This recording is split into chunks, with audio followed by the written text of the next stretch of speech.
can still account for why some incumbents don't win.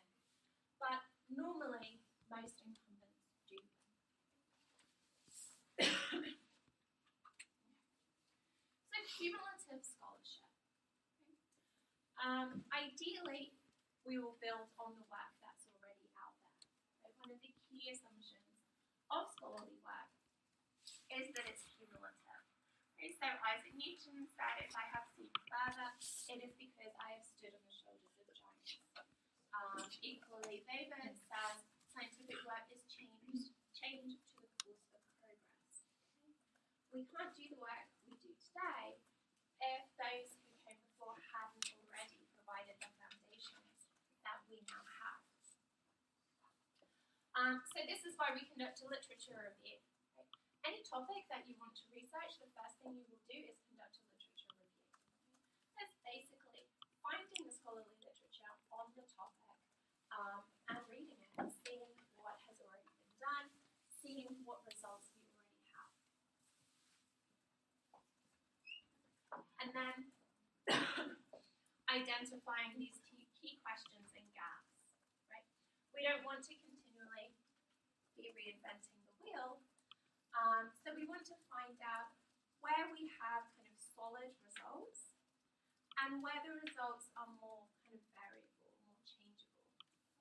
And then we want to focus in on those results that are more changeable to try and put together a better theory for that section of political science. So much of the existing scholarly work today tests a theory or a thesis that is advanced by others, right, or extends it to a new case to see if it applies. And this is particularly the case as empirical research has improved, as data collection techniques have improved. Right? So if you look at political science 50 years ago, there were a lot of theories. We didn't have the large-scale data sets that we have now that can be used to test them. So now we're kind of going through a lot of theories. We're using the data to test whether they're right or not. Or we're using information to extend these cases, right? So if we know that something is true in the US, does that extend to other, maybe Western democracies? Does it extend to emerging democracies, right? Do we expect an emerging democracy in Africa, for example, to behave in the same way as established democracies? And sometimes, what our research has shown is sometimes they actually do, right? But often they don't.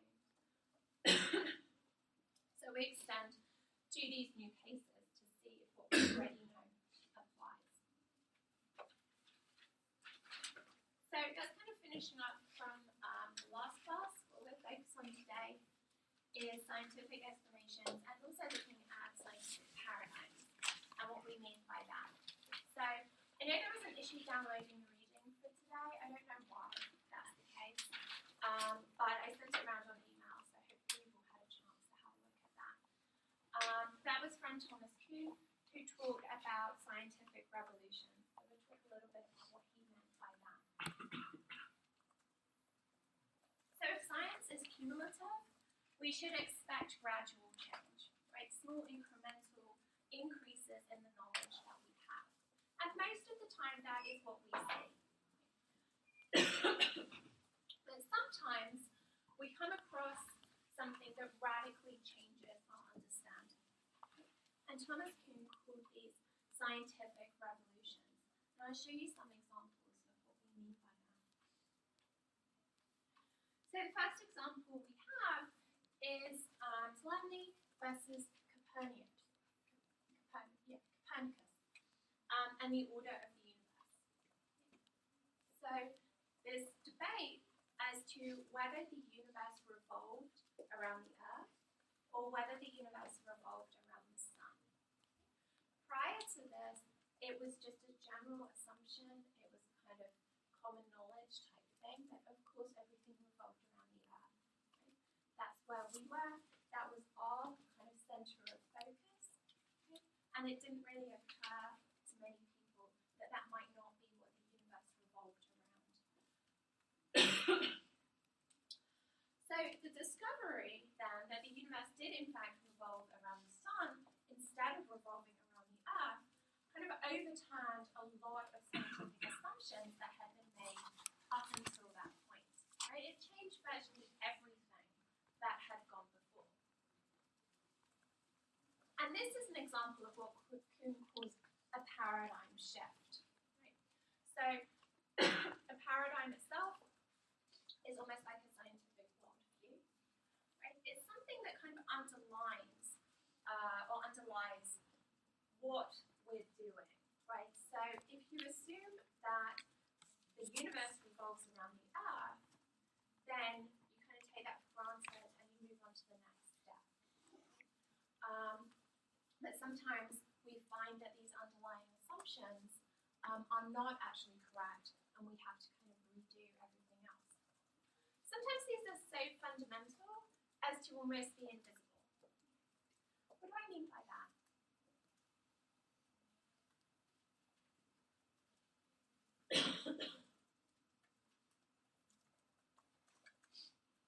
That it's like universally known by most people, in a sense. Yeah, right? It's universally, I use the word believed rather than known, Okay. right? Because it's not actually fact, but it's universally believed. It's just something that we take for granted. So in this example, it's just universally believed that the universe revolved around the Earth, right? It didn't really become a debate until this point in time. Similarly, the idea that the Earth was round as opposed to flat, right? That was an underlying assumption that people didn't even really consider until we get to the Middle Ages. And then suddenly a debate begins around that idea. Right? So it's invisible because we don't even really think about it. We just assume that this is something everyone knows, and therefore it must be true. It's part of the reason that recognizing what our underlying assumptions are is so important in our research. Right? We want to make these assumptions explicit because it might turn out that that's something we actually have to think a bit more about, and then we have to think about how that translates into what follows in terms of our research as well. So, what changes? We have gradual scientific discovery that produces anomalies and results that cannot be explained easily by normal processes. Right? So, one example here might be the Trump election. Right? This has kind of challenged a lot of our assumptions as to what happens in a normal election. Right? This doesn't seem to follow the normal pattern. The economy was good under President Obama. We would expect a kind of handover to the next Democratic candidate, generally when the economy is good. Right? Similarly, we're not seeing a hugely elevated security threat. Right? We've lived with the threat of terrorism now really for the last 15, 16 years. We don't see a huge elevated threat at this point in time. Again, that would point to the idea that we don't need radical change. But the voting population voted for radical change. And now we're looking and trying to find explanations for why that happened. So results in a period of crisis in the sciences can result in multiple schools of thought advancing theories to resolve or to kind of explain these anomalies. Right? And what we're seeing at the moment, lots of competing views as to why Trump won against so much expectation within the political science community. We're looking at economic issues. Okay? So the economy in general was good, but is that increase in the economy being translated really to middle America, right? To areas where factories are closing, where the mines are closing, right? Is the overall increase in the economy impacting those people as well? Or are they seeing the rest of the country benefit, but their conditions get worse? Right? There would be an economic explanation. Is it political? Is it a general disgust with the political classes? Is that why people have voted for radical change? There are a lot of different discussions going on at the moment, and there isn't one overall kind of agreed idea as to why the outcome of this election was so different to what we expected it to be. So eventually a theory will come forward to explain these anomalies, but it casts doubt on the edifice through which we produce much of the prior scientific knowledge. Right? So if the theories that we had worked with so far got this so wrong, right, it's very difficult to restore your faith in those theories. So it calls into question a lot of research that has gone before. So in general then, we can see that science changes in two ways. We can see this through a gradual process, the accumulation of science, and this is what we would expect to normally happen. And then we can see these scientific revolutions, right, that really create what we call these paradigm shifts. So sometimes we have what appear to be paradigm shifts, but that are later discredited as well. These can also cause a lot of doubt to be shared on what comes before. So relativity theory holds that no particle can travel faster than the speed of light. Right? This is a general assumption that a lot of our science is now based on. So in September 2011, the CERN-sponsored experiment appeared to show that this was not in fact true. That it is possible that another particle traveled faster than the speed of light. This would violate Einstein's formula and suggest that much of what we know about science, or much of what we think about the universe, is not in fact true. But subsequent studies have in fact suggested that this experiment was wrong, right? That there were issues within this experiment. The trouble is here that it's the experiment that gets all the publicity, and then these doubts that are shared don't get anywhere near as much publicity. So it kind of erodes our trust in some of these assumptions. So how is this relevant to political science, right? I've given you some examples as we've gone along. But political science has its own set of paradigms. And we use paradigms to explain an all-encompassing way to look at the world.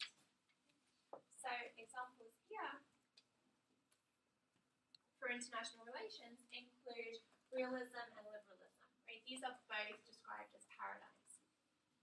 These contain fundamental assumptions that affect what your theories are. Right? If you're coming from a realist paradigm, you believe certain things about how the world functions. And that's going to impact what theories you build up. Does anyone know what realism within international relations is? I think most of you haven't taken the international relations class yet, so I was just wondering if anyone knew. Okay, so basic assumption of realism. It's an idea of how the international system works. Right? And the fundamental belief within realism is, was that hand? Yeah. Did you answer? I didn't answer the question. Did you answer that when we took international relations? No, I asked if anyone knew what realism was. The theory that like whatever's bad, like theory that whatever bad is gonna happen, like will happen in like a war situation. Okay. Like something like that. I'm sorry. No, that's fine. Right, that's a much more, that's a kind of individual belief in realism, right, that kind of the world is unduly idealistic in what's happening around the world. So that would be a much more kind of personal view. In terms of international relations, what we think of as realism talks about how the international system works. And according to the realist paradigm, the international system works based on power. Every state within the world is trying to develop its own power. Oh, is that the theory of like the unipolar, the bipolar, and the multipolar country system? Yeah. So it's saying like in order to keep peace with, not peace, like countries are self-sufficient, and like in international politics, there is no police force. If I walked up on the street, like if you had an issue with someone and you punched them, you would go to the police, and there would be a governing force that would ultimately have a consequence that would have to be followed through. In international politics, there is no governing force like that. So states only really have themselves to rely on at the end of the day. And because of that, power is the ultimate thing they want. And the most stable system is a bipolar system, which is two superpowers with attached allies underneath. And like the least stable would be multipolar, which is what we see kind of happening now and kind of what we saw pre-World War. And Cold War is what we saw multipolar, which was United States and Russia, which never fought each other, but proxy wars, arguably. Yeah, right. So that's a great summary. Cold War was bipolar, but everything else was a great summary. Oh, sorry, I what meant realism bipolar. is. That you described bipolar, so I thought that was just. So yeah, there's no police force within the world, right? So every state wants to survive. To ensure your own survival, the easiest way to do that is to maximize your own power. That is a paradigm within international relations.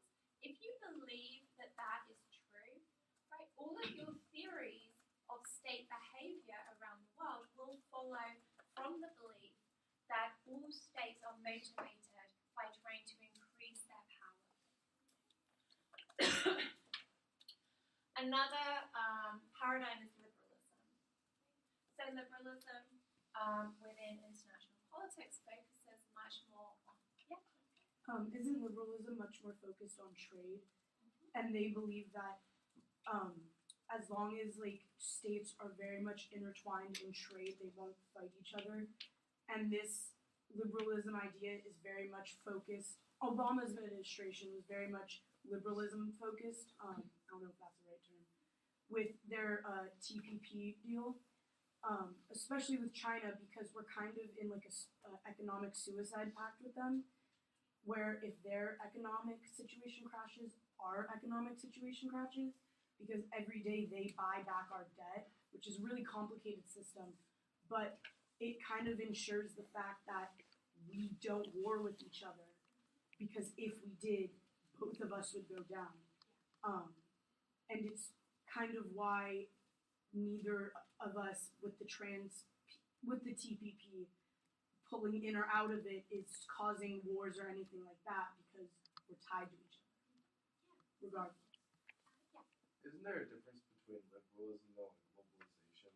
Yeah. Which is like liberalism is more of your own policies in your own country. Well, I mean, not particularly, I guess, but globalization is more of like the trade deals and stuff like that. So liberalism is a paradigm within international relations. It's a set of theories, right? And globalization we can call a kind of actual manifestation Oh, okay. of a lot of the ideas around it. Okay. So globalization is a description really of what's happening. So yeah, liberalism is very much based on beliefs in trade. Trade deals will stop us going to war with one another. So belief in cooperation within the international system. It is a belief that states are not only motivated by power. There are other motivations within the world, and states can cooperate and do cooperate, and that there is a role for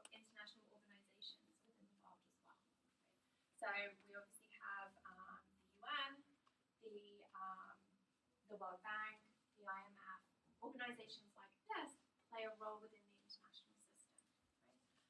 Right? Realism does not allow for those international organizations to play a substantial role. They just basically dismiss the importance of any of those institutions. Right? So if you're a realist and the UN does something, you say, well, it doesn't really matter anyway because it's not going to have a big impact, right, on how the international system functions. Right? If you're a liberalist, you have a very different view on that. You believe that the UN can have a big impact on how the international system functions. So you can see how different those two paradigms are, and depending on which paradigm you believe in, right, your theories about how states are going to interact with one another are going to be very different. So you want to make it explicit as you're building up your theories, whether you're coming from this realist point of view or whether you're coming from this liberalist point of view. So these are our main paradigms, certainly within international relations. And then is it possible to have a scientific revolution within political science? So Kuhn argues that it's not, right? We can have a scientific revolution within the natural sciences, but we can't have one within the social sciences. And the difference is whether we have these unified methods, whether we have kind of unified theories that the hard sciences have. Right? So physics has the theory of relativity. Basically, every physician believes in that. We don't have that within international relations or in political science more generally. We have lots of competing theories. We don't really have evidence that shows overwhelming support for one theory rather than the other. We don't have that unified theory that basically everyone believes in. We can't have a revolution to overturn that theory. So as long as we can't agree on what and how we are studying, scientific revolutions are not possible.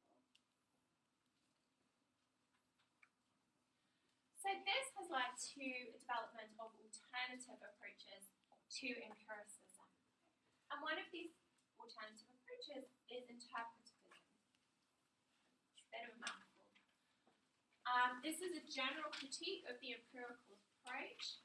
It argues that human action, such as political decision-making or behavior, needs to be understood from the vantage of the actor. Right? So we need to see the world the way the individual does. This requires a certain amount of empathy, awareness of the situation. We also have to know what information the individual has. Right? If we want to judge someone's decision, we can't judge that in hindsight. Right? We can't say, well, we know now all of these pieces of information. We can only judge the decision on the information that the individuals had at that point in time. And we also have to be aware of the inherent limitations of rationality within human behavior. So, this requires a degree of interpretation, that's where the name comes from, which is beyond simply identifying what actors' fixed preferences are and what decision they took, right? So if we look at states, you're a realist, you argue a fixed preference is the increase of power. Interpretivism asks us to go beyond that and say, in this particular moment in time, what other motivations might there be? What other preferences might there be? So we'll look at the Cuban Missile Crisis just briefly.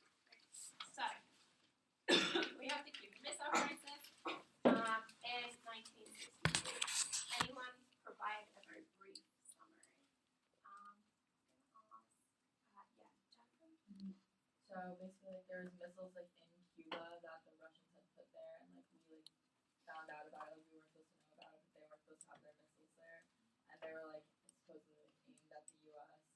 And so like for like how long was it, like a week, 10 days or something like that, like there was like panic in the U.S. and people were trying to like get out of like the East Coast and like the South and trying to like go like north or west so that like the missiles like couldn't reach them. So the missiles hadn't quite reached Cuba; they were on their way. But it was this belief, it was this concern about missiles in Cuba being able to reach the US, right? They could have very easily reached Florida. They could have easily reached much more across the South and the East as well.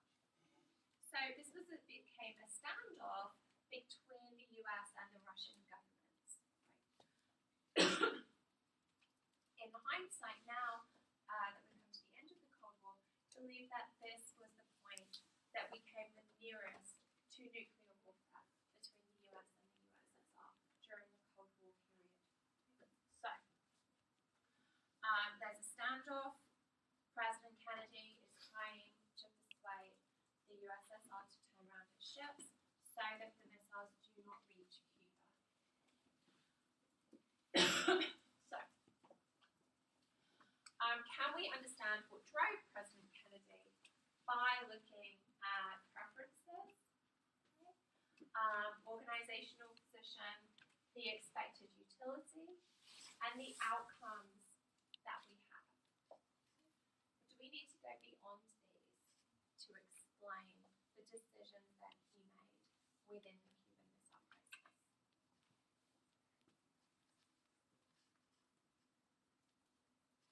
You said it one time. Can we explain the decisions that he made based on these 4 criteria? So preferences, organizational position, expected utility, or we can say expected benefits here, and the outcome that we see. I think you can argue yes or no for it because, like, there was a lot of prejudice and a lot of, like, social things to go, like, a lot of social factors when dealing with this because it was the Cold War, but also no because we had never dealt with nuclear threat and nuclear war, which is a different kind of war. So I think you can argue both sides. Yeah. Usually I like feel stronger for both, but in this case, like I think evenly. Okay. Yeah. I think you have to keep in mind, like, there's like a lot more other ideas that, besides those 4 up there, were really important, like advisors, like that were helping Kennedy. I think there's a man, Adlai Stevenson, who was like big because he was like the ambassador to the UN at that point, because this was kind of a global crisis. So I think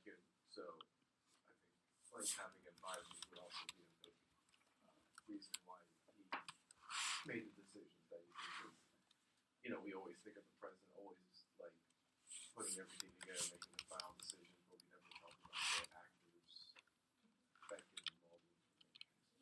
Right. That's President Kennedy was not like a dictator. He was able to just say, "This is what we're going to do," right? And there was actually very divided opinions between what President Kennedy wanted to do and what members of his cabinet wanted to do in this situation, right? So that plays into this as well. Yeah. And also looking at Kennedy's own worldview, his own experiences, it's given that he was actually a veteran of the Second World War. The World War, he had seen the war, especially in a maritime position. He actually declared a war hero because he had saved one of his platoons. None of his platoons in the Pacific, and then you also add into the fact that his worldview, given the death of his brother and his sister, was very fatalist one. But if fatalist one, so looking at that as well, you see into what he ultimately did. Yeah, so starting to bring this interpretive view into this, right? Looking at Kennedy as a man, as opposed to just the person who happened to be embodying the president at the office of the president at that point in time, right? His history as a veteran. Right? would he have made different, or would a president who had not been a veteran have made different choices? This is often a debate that we have. We didn't have it in the last election because neither candidate was a veteran, right? But the president is the commander-in-chief of the armed forces, and we often find that in elections where one candidate is a veteran and one is not, that there's a lot of arguments made in favor of the fact that the veteran will be the better commander of the armed forces. So Kennedy was a veteran.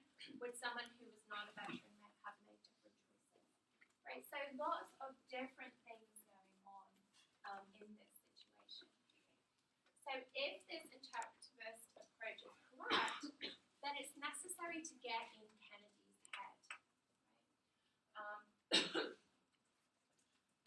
How do we know what Kennedy was thinking at the time?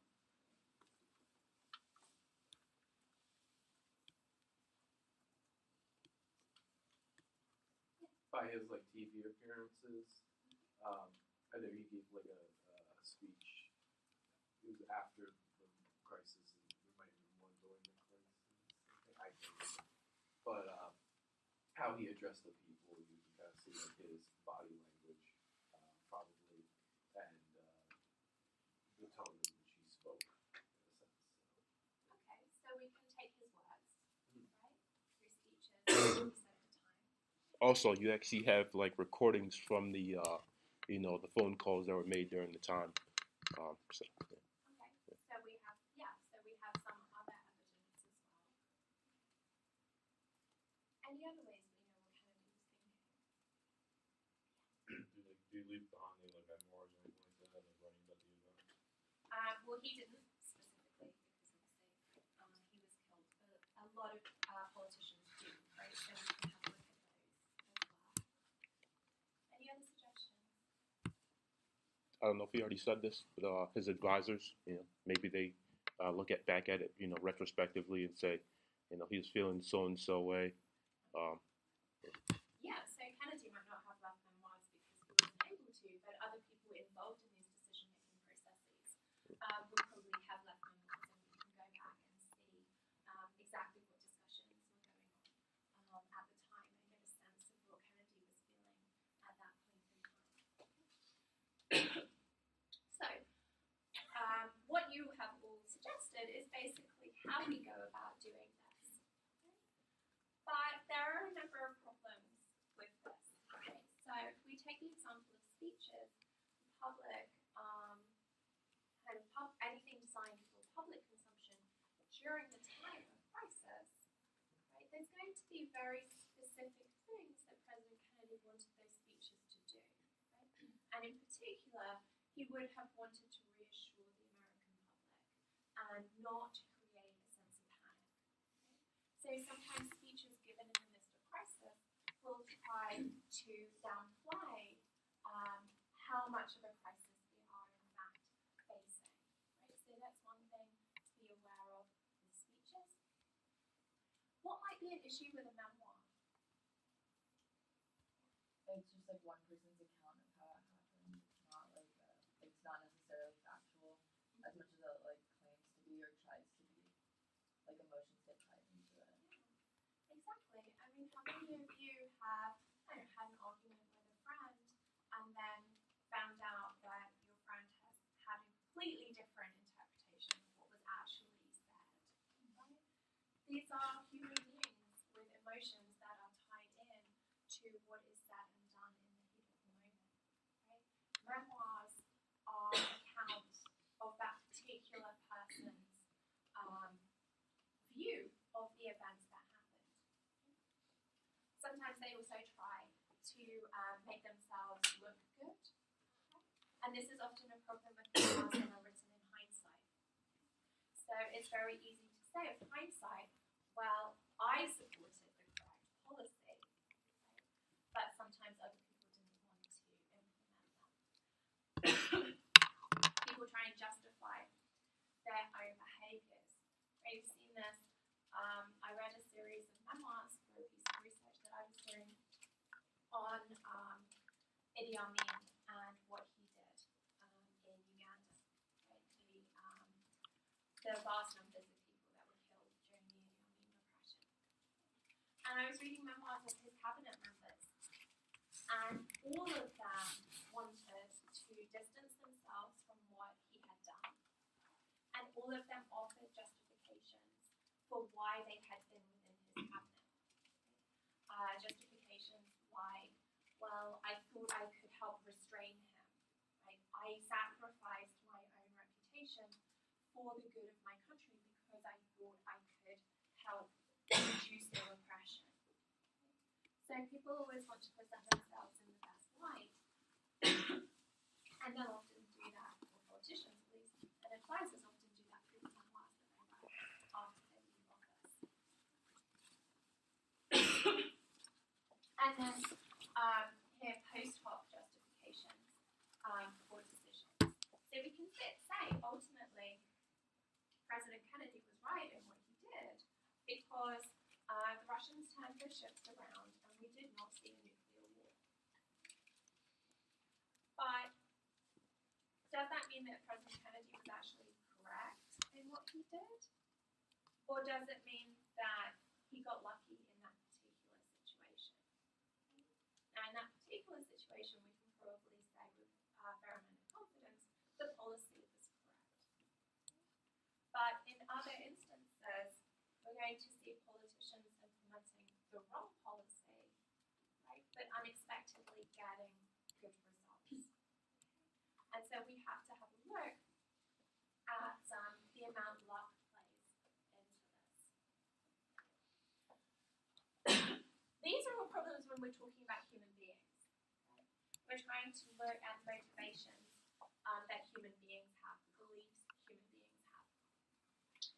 How do we do this when we switch? We call this the unit of analysis, right? We switch the unit of analysis. How do we talk about the motivations of bureaucracies, for example? We look at the American Civil Service at the moment. Right? Let's take the U.S. Park Service right now. We're in the news. What are the motivations of the U.S. Park Service at any given time?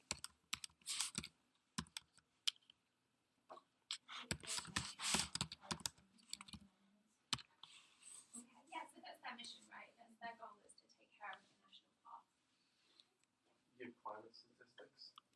Well, yeah, right now Which they're is, yeah. attempting climate statistics, Yeah. right? Are those individuals within the bureaucracy, or is that a generalized belief within the National Park Service? Is it possible for us to tell? When we talk about motivations, and again here we talk about motivations of states, right? But we treat them as if they are these unified actors. Right? So we treat it as if the bureaucracy has specific motivations, as if it's not thousands of individual people who all have different beliefs. We talk about the state having motivations, as if the state isn't thousands of people, millions of people. Right? Even if we look at the US, we talk about motivations for, let's say, the Iran deal. We saw very clear divisions between the motivations of the president and the motivations, particularly of the Republicans within Congress.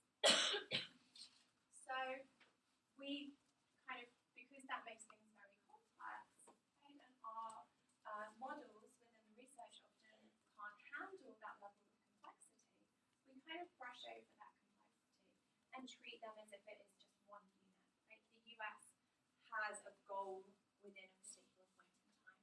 What we often find is actually it's a lot messier than that.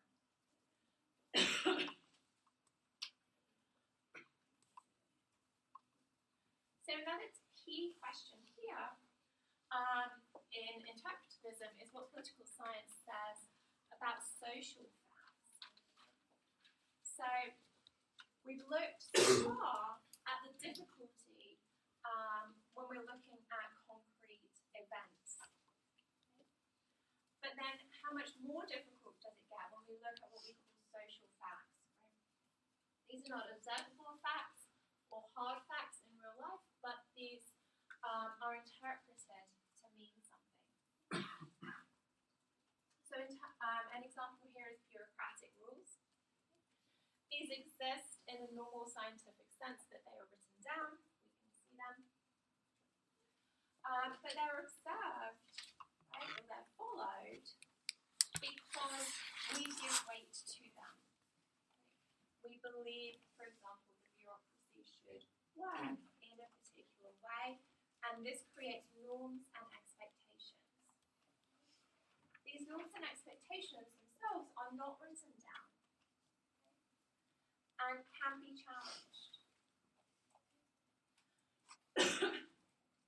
They don't have force because they exist on paper, but because people believe that they are important. So, if all of you stood up and wanted to leave halfway through class, there's very little that I can actually physically do to stop you. But you're here because you're expected to be here, right? You know that you're not particularly do well in the class if you don't attend class. These are the sense of norms and expectations that are present within a university setting. Certain things are expected of you as students. And behaviour gives weight to this act in and of itself. Right? So this becomes self-reinforcing. Right? You go to class because you're expected to go to class, and then you continue in that pattern. Other people see that, they continue in that pattern as well. So we'll finish up there for today. I will see you all on